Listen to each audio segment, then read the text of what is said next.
I think all of this work, it all depends on the information we have.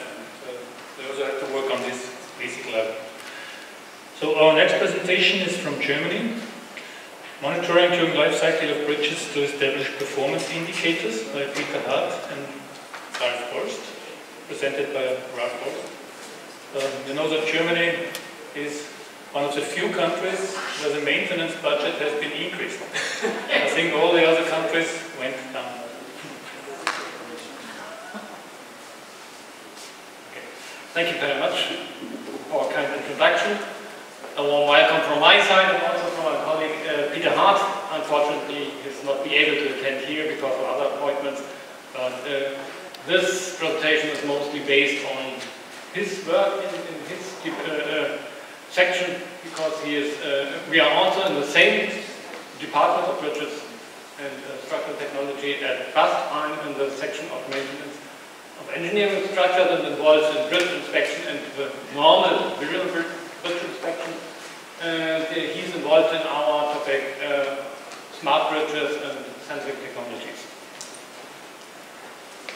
So, what I want to talk about a little bit about the background in Germany. One was the background that the fundamental basis, the financial bases are increasing, but in the future we will get an infrastructure company, and that can be a problem, maybe, because we have to deal with this. We have to maintain our bridge stock. So, what is the background of aging infrastructure? It's similar to everybody who are here. We have an increase in traffic. We have also especially heavy traffic. In Germany we have 44 tons. In special cases we have 100-ton trucks and something like this. We have the boundary. Our bridge inspection is a very good bridge inspection for visual bridge inspection, but it has boundaries. It has a limited access to only for visual damages, no on limited information from inside of the structure, maybe with non-destructive testing, but this is not part of normal bridge inspection. And we have information only to a certain point in time and not continuously. In some cases we need more information for a longer time, but normally we have just for one special time. And the complex behavior of our structures, especially our bridges, every bridge is a special type for us. It's very difficult, so key performance indicators are necessary, and that's why I'm involved in 1406 and Peter Hart are involved in 1402. In Germany we have regulations for everything, and our basic regulation is the German standard DIN 1076. There it's mandatory to make bridge inspection every 6 years for every bridge in Germany. A major bridge inspection 3 years after this, a minor bridge inspection. The second part is our guideline. We prove there. We have the guideline for the recording, assessment of damages, and the condition assessment. This is mandatory for our main roads and for the state roads, not for communal roads. They can use, but they don't must use. Then we have a database, and ASB is our basis for the database, and the important part, the new part, is a guideline for recalculation. Since 2011 we have a guideline for recalculation in Germany, because we found out that the Eurocodes are not useful for the recalculation of existing bridges, because in this case we all had to replace our bridges, and that's not possible. So since 2011 we have a guideline and one update last year for this recalculation. As I just mentioned before, the guideline for the assessment in Germany, we make evaluation on component levels, the substructure, bearings, around about 14, 15 components for a bridge, and we make a damage assessment for every damage regarding stability, traffic safety and durability. And therefore a program based on this matrix is only one table. We have 6 tables for different cases, the condition index of the component level and for the total bridge is evaluated, calculated, and based on our database. In Germany, we have one database for every 16 states. I just have to mention that in Germany, the owner of the A and the B roads, and that are the highest level of roads, are the Federal Ministry of Transportation, but the 60 federal states have to do the operation. They have to plan, they have to build, they have to make inspection. Our data that we have at BUS comes from the federal states, and they do this bridge inspection. I just mentioned before, we have also a guideline for recalculation for existing bridges, for special types, with 4 levels. The level 1 is the calculation based on the normal Eurocode level, or in Germany we call it DIN-Fachbericht. Now it was just some years ago, now we all have to calculate regarding the Eurocodes. The level 2 is consideration on supplementary regulations for special cases for the bridge itself, so that we can reduce in some cases the safety factors. The level 3 is consideration of measurement results, measurements at the bridge itself to see whether the behavior is similar to what we expect or whether maybe it is better, and then we can reduce also the safety factors. And the level 4 is including new scientific methods to see whether we can increase the residual lifetime of the bridge for the planning of a new bridge or something like this. Yes, and one topic in this guideline is the possibility of compensation method, maybe monitoring to see how is the behavior and not to close the bridge or to reduce the load carrying capacity. And that's the reason for this presentation. Key performance indicators in Germany we have, I just mentioned before, the condition index of our bridge, the condition index of the components, and the load bearing capacity and the military load class, as they call it in Germany. And the evaluation criteria I just mentioned before are traffic safety, structural safety, and the durability itself. We also need measurable indicators to describe these key performance indicators. These are normally every bridge has tracks with width and length, more or less, corrosion of the reinforcement, or for steel bridges, but I mostly mentioned concrete structures because in Germany we have around about 85% of our bridge stock of the A and B roads are pre-stressed or reinforced concrete bridges.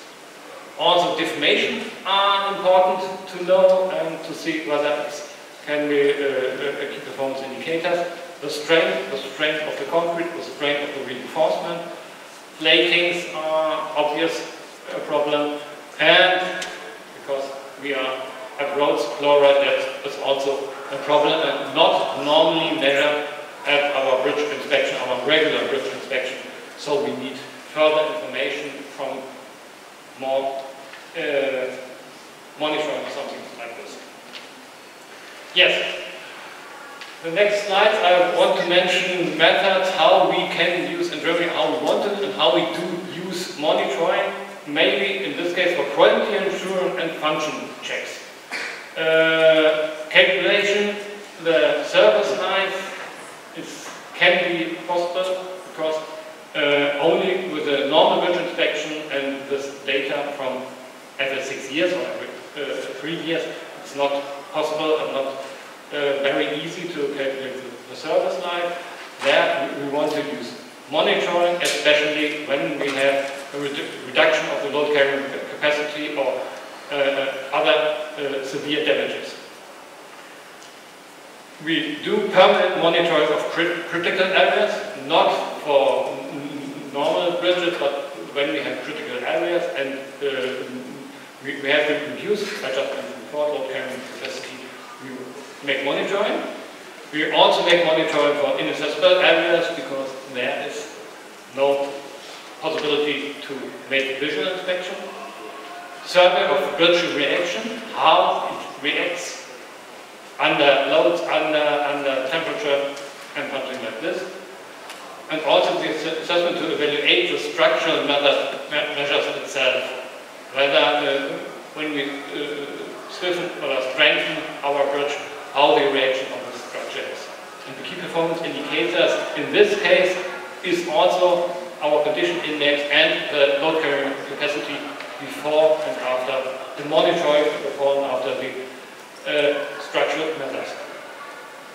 Monitoring of actions, of impacts is also a very important and useful task for monitoring, because we want to know the traffic load reaction, the exact traffic load reaction of our bridge itself. And we want to know what is the load spectrum at this special bridge, what are the axle loads, what are the vehicle loads, maybe in some cases for steel bridges more obvious than for concrete bridges, the vibration coefficient, climate, temperature, and something like this. The intensity, in some cases we make weight motion to see how the intensity of our load spectra is. And we make it on the bridge itself and on the components. Expansion joints in Germany, in one case for the smart bridge near Nuremberg in Germany, we have placed an expansion joint combined with monitoring in a bridge, also a bearing combined with monitoring. It's just started, I think, 3 months ago, and we want to see how the behavior of this bridge will be in the future.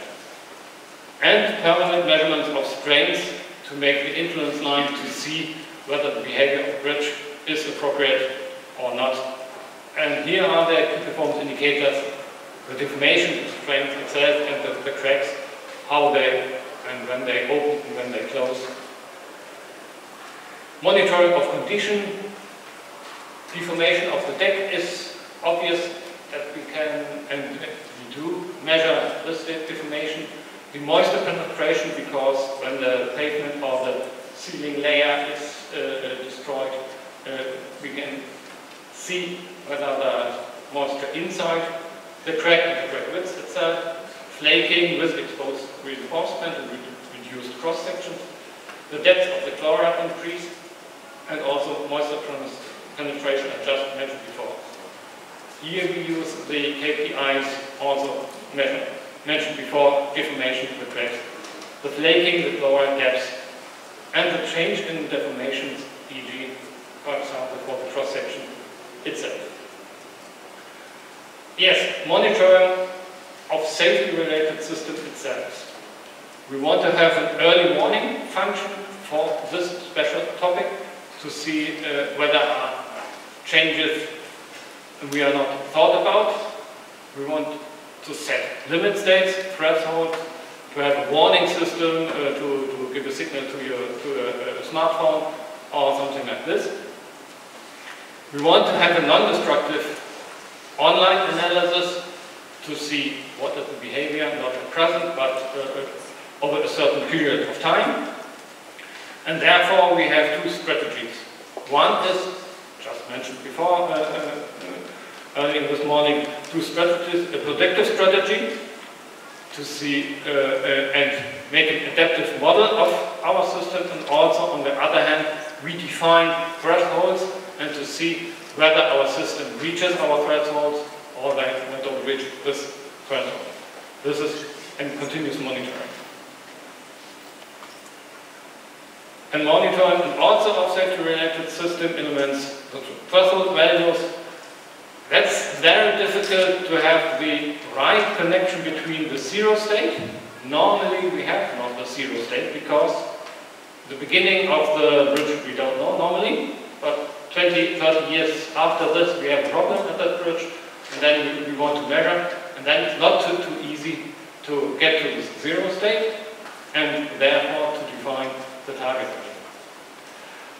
It's also not so easy to make a realistic simulation of the damages and the bond behavior of the reinforced concrete and the bridge itself. In some cases, it's possible for the recalculation. In some cases in Germany, the federal states, the road administrations do this evaluation, and it shows very good results, but it's a great effort to do this. We need, for this case, plausibility checks to control the redundant of the measurement procedure itself, and it's not so easy to implement or to see what is the physical model and how to implement this. For the final element model, updating is one topic in this case, but we see in special cases we can use it, but it's very difficult to use. But maybe in some time before we have to close, or the Federal Road Administration have to close the bridges, we have to deal with this topic.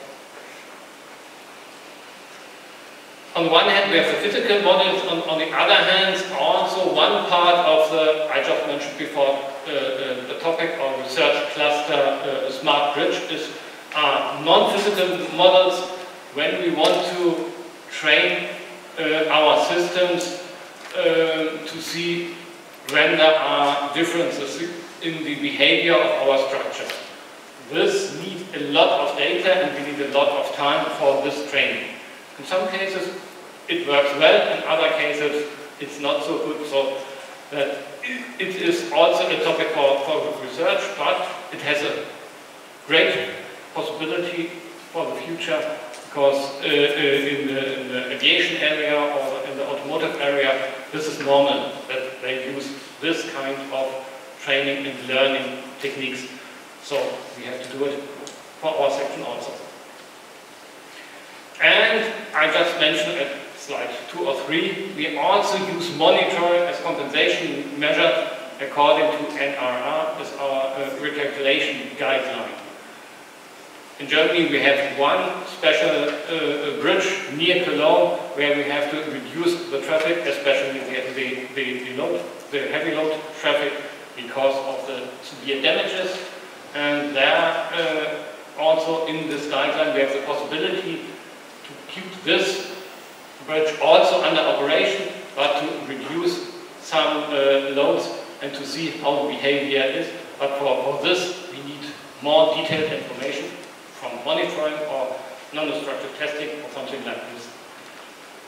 And here for the KPIs are the limit state of the bridge we have, or the Federal Roads Administration have to calculate this, the compression, the crack width, the shear strength, the load carrying capacity before and after. And for steel bridges, I just mentioned the bridge near Cologne, it's a steel bridge over the Rhine. There we have fatigue problems and in some cases drag corrosion problems. So we do monitoring in Germany for special cases. I hope in the future we can do it more, because we have to deal with the possibilities of monitoring because of the severe problems of our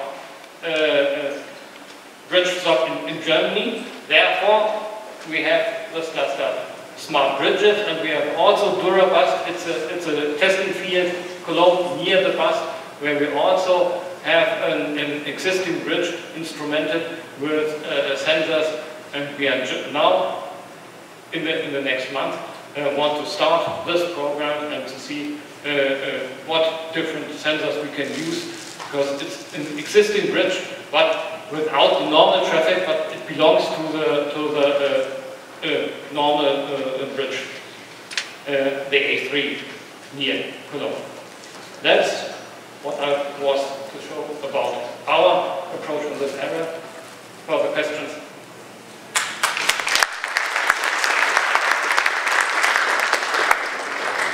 Thank you very much. Are there any questions? Immediate questions?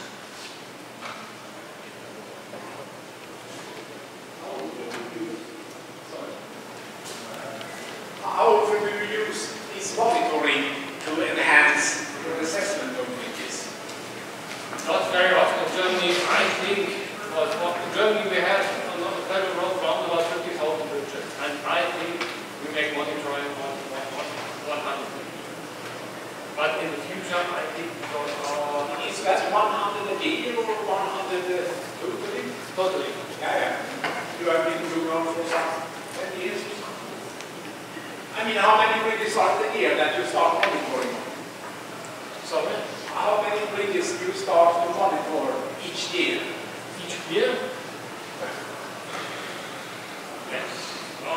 In total, I think 40 to 50 bridges in Germany. But I hope we want to increase those because we have to know more about the situation. And as just mentioned before, the financial resources are increasing, so that we have to know more about the bridge. Okay. Maybe a short intermediate question. You know that German railways already ask for building information models for new bridges. Is there any intention on the road bridges too? Yes, our federal ministry started a program on some topics, two bridges for the railways and one road tunnel and one road bridge. And we at Federal Road Administration also deal with this building information modeling because we want to see what are the advantages for our side. I think this will start, this will come, we have to deal with it. Yeah. Any other question? Immediate question? It's well worth looking at Germany. You know, it takes a long time until Germany starts doing these things, but when they do it, the train is running. Okay, thanks again.